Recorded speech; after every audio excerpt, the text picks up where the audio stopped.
That was my favorite story yesterday. This, hands down, my favorite story of the day. Listen to this. New Orleans Mayor LaToya Cantrell defending her preference for first-class foreign flights, claiming it's for safety purposes, all while it's costing the taxpayers $30,000. Here's her quote. "My travel accommodations are a matter of safety, not of luxury. As all women know, our health and safety are often disregarded and we are left to navigate alone.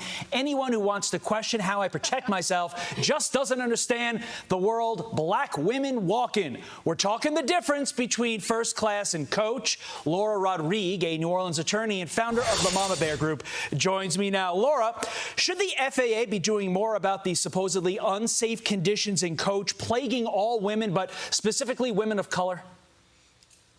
Well, we certainly know that curtain that separates the first class from coach seems to be providing, $30,000 worth of protection at the cost of the taxpayers in New Orleans. This is just another example of how ridiculous this mayor has gotten in the city of New Orleans. And when you compare the fact that $30,000 is just the difference in cost from a coach seat versus a first class, and the starting salary of our New Orleans Police Department is $40,000. So you have to take that into consideration when we are the murder capital of the country right now, with one of the lowest police department employment rate. We just cannot keep police officers, and it's no wonder that the city has become the laughing stock of the country. Such a critical point there on the difference in money. Mayor Cantrell's first-class flights this year have cost between $2,300 and $17,000, both to national and international destinations.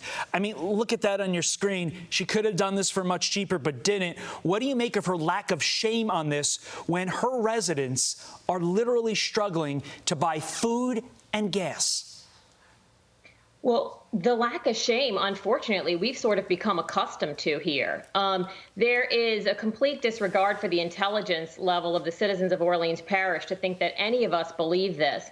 Women in New Orleans are most afraid to stop at a red light right now. You're going to get carjacked. There's a greater chance of getting carjacked in New Orleans at this point than not getting carjacked. So the fact that she thinks any of us here in New Orleans believe that her safety in the area of coach versus, a few feet back in the first class, or excuse me, a few feet forward in first class would make the difference of $30,000 is simply ridiculous, especially when you consider the fact that her security team were sitting in coach at the time she was sitting in first class. So it just is so ridiculous at this point to think that anybody would believe that this was the truth. It's simply just her living off of the dime of the citizens of Orleans Parish and now boldly stating, "I refuse to repay it." And there are several issues here that she could face down the line. There is a policy in place requiring her to repay that. There's also the fact that it could be criminal in nature. I mean, it is technically a theft, the taking of something of value with the intent to permanently deprive it. It reaches a malfeasance in office. So there are several things here that certainly could come into play in the future. You are helping lead the recall effort of the mayor, a recall effort, mind you, that is being led as well by two Democrats, started by two Democrats.